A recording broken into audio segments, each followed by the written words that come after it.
Hello and welcome to 1000 Actually Fun Books, where we review books of every genre looking for the best of fun escapist books. And today we're doing a book called A Little Princess by Frnaces Burnett. This is an old book, so it's in the public domain. You can find it for free to read, and I'll have a link to a free version on my description. This is a juvenile fiction. It's pretty small. This was 109 pages. The audience was originally, I think, expected to be children.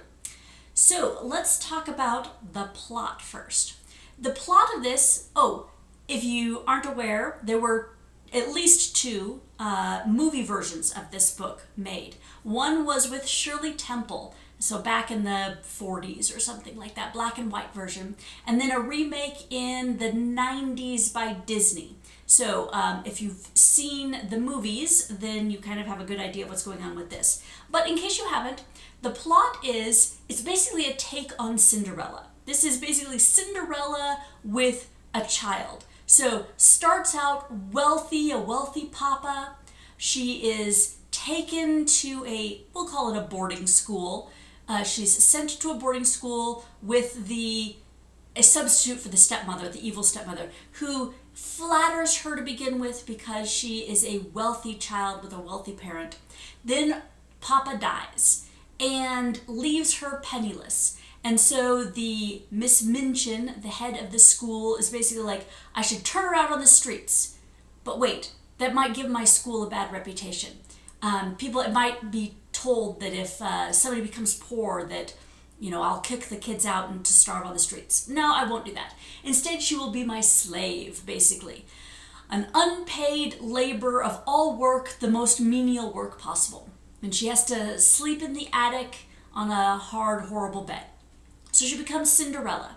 And then, like Cinderella, she has a fairy godmother. Although in this case, it's very practical. It's nothing magical about it. Instead, somebody finds out that she is starving and poor, and at night sneaks into her attic room and leaves presents. Or when she's not there, leaves presents. A nicer bedspread and food and a fire in the fireplace, things like that she doesn't have. And then in the end, she is adopted by a super wealthy person.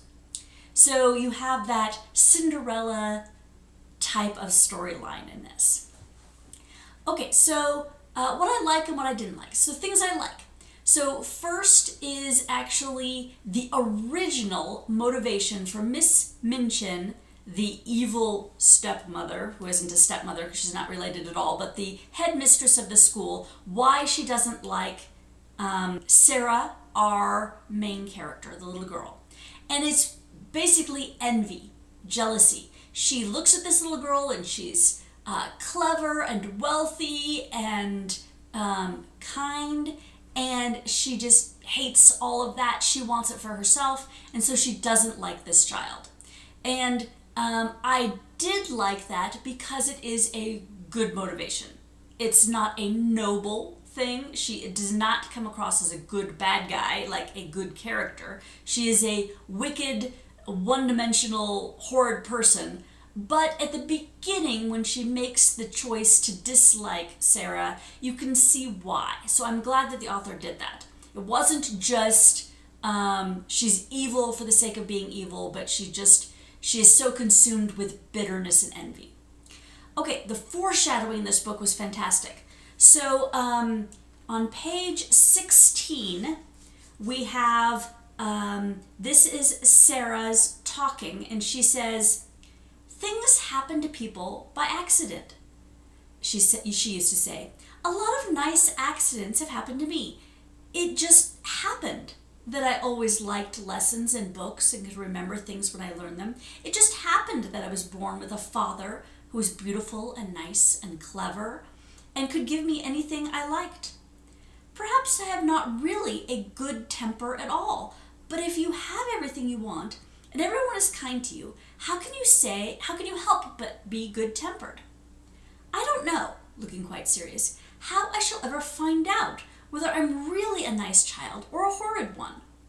Perhaps I'm a hideous child and no one will ever know because I never have any trials. And this kind of predicts that the rest of the book she's going to have this horrible trial in her life and is going to prove her character.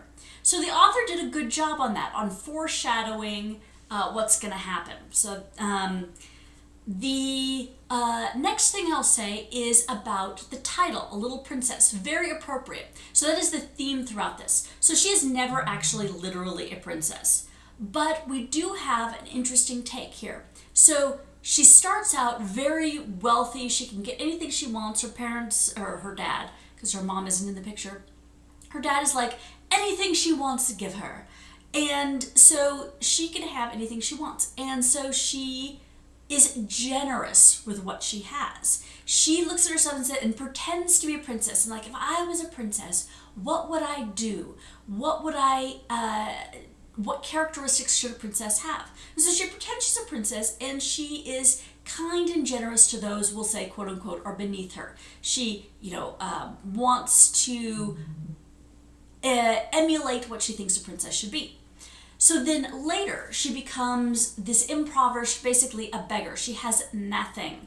And she still's like, I will still pretend to be a princess. I will pretend I'm a princess that has lost everything, or am pretending to be a princess. And if everybody knew that just with a word I could say off with their head, they would be so dismayed at how they're treating me. And so she thinks of herself as a little princess. And again, she looks at that and says, okay, if I'm really a princess, how shall I behave? And so she thinks a princess should behave with dignity in trials and still be generous. And so she is, and that's what she does. So the author does a great job with that whole little princess thing. On page 61 and 62, this is after she has become impoverished, and she says, whatever comes, she said, cannot alter one thing. If I am a princess in rags and tatters, I can be a princess inside. It would be easy to be a princess if I were dressed in cloth of gold, but is a great deal more of a triumph to be one all the time when no one knows it. And that is the theme of this book. It is that she is a little princess no matter her circumstances. So you see it foreshadowed in the beginning with her thinking, if I haven't had any trials, how can I know if I'm actually a good person? Am I really that princess that I pretend to be? And then during the trial, she thinks, I can be a princess even in the midst of these trials. And so I really like the way the author had that theme and set up throughout this whole book. All right, so those are the things I really liked. So there's quite a few things I didn't love about this book. One of them is the unjustness, of course, the Cinderella oppression of being a slave that's mistreated, that, everybody constantly criticizes her and takes advantage of the fact that she's free labor that's helpless to refuse a task kind of situation. I did not enjoy that. However, I will say the author does a good job. We'll say good job in, an ambivalent way, but good job in that the author does not immerse you in that injustice. It talks about it, but very much not in kind of a present tense thing. More like, and the cook yelled at her and criticized her and didn't give her supper and sent her to bed. And you see that kind of thing, and you know it was unjust. You see it there, but you're not in the middle of it. So a child can read this and not viscerally feel that awful situation, because it's a step away from it. You just know that it happened, but you weren't there for it. In a lot of respects, it's told to you that she is yelled at a lot and blamed for things, and they berate her all the time and criticize her all the time, but you're just told that. You don't experience it with her. It is, she gets to her room and reflects that this happened, but you weren't there when it happened. So that could be a good thing and a bad thing. The good part, though, is that you don't really viscerally feel that constant oppressive injustice happening all the time, where it's horrible to feel. So you don't feel that. Instead, it's more like the Cinderella fairy tale, where you know it's wrong, but you can be removed enough from it. The biggest problem I have with this kind of relates to that, though. Our author does not do a good job with the showing instead of telling. And I'll give you one example of that right at the beginning on page 6. So Miss Minchin just met Sarah, our little princess, just met her and is flattering her to her papa, because that's the way she does things. So it says, this is from Sarah's point of view. I should be telling a story if I said she was beautiful, she thought, and I should know I was telling a story. I believe I am as ugly as she is in my way. What did she say that for? After she had known Miss Minchin longer, she learned why she said it. She discovered that she said the same thing to each papa and mama who brought a child to her school. So what you have here is the author telling you that the school headmistress constantly flatters every child to their papa, but you never see it. It would have been a lot better if you had gone along with Sarah in her life and seen Miss Minchin doing this over and over again to other parents, as opposed to here in the front, the author just tells you she does this all the time. And the author does this all the time throughout this book. It's very passive voice in almost all respects. It will zoom in to a certain scene and you will be immersed in it, but then it'll immediately zoom back out and have this passive retelling of everything that happened. It is not a book where you feel you are part of it for a good deal of it, that you are experiencing it. Instead, you are told about it. And I did not like that style on this. I don't think it was a good style. Another thing that I really didn't like is Sarah herself. Okay, not that she is a bad person. So our little girl, our little princess, is a very idealized child. She's not a real child at all. It felt like the author has not been around real kids to have written a book like this. She is an angelic, perfect child. She's like, you could think of her saying in her room at night, I shall endure, with a little halo around her head. It will be okay. That kind of, situation. She always answers kindly and sweetly, even when she's being screamed at. She always is, hastily and competently doing everything she's asked every time, all the time. She almost never cries. It's just, she is such an unrealistic child. And to me, as somebody who has kids, I'm like, no child would actually act this way. And so I didn't really like it because it was so unrealistic. Now, my guess is that the author did this because this is kind of the era where stories for children were meant to be role models. The kind of thing where you read this to your child and say, you should act like this child did. You aren't being told to go out in snow with holes in your shoes to go do errands, so you've got it much better, so you should have a better attitude. Look at her attitude. That kind of idea is, I'm pretty sure this was written as it's meant to be a moral lesson for children, as opposed to a realistic depiction of a child. And I can't say I loved that. I would have rather had a real child, and to be honest, I didn't love that. There's a couple other minor things. So one would be some foreign language or some foreign terms. The person, so she was born in India, and the person that ends up adopting her is from India, possibly born there, I'm not sure. But he has some Indian servants, And the Indian servant does some things that are very Indian, one of which is he does a salam, S-A-L-A-A-M. And I'm like, what exactly is this? This is a foreign term to me. I had to look it up. It is apparently a Middle Eastern gesture of greeting or respect, and it has to do with putting your hand to your forehead and bowing.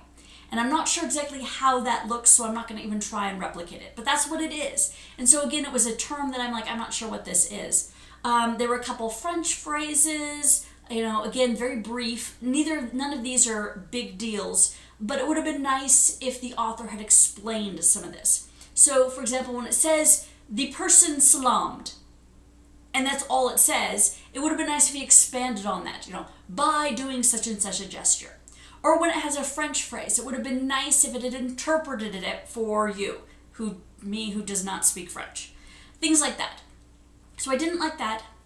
There is mention of slavery in this, very casual. It said, Sarah had slaves. And that's all it says.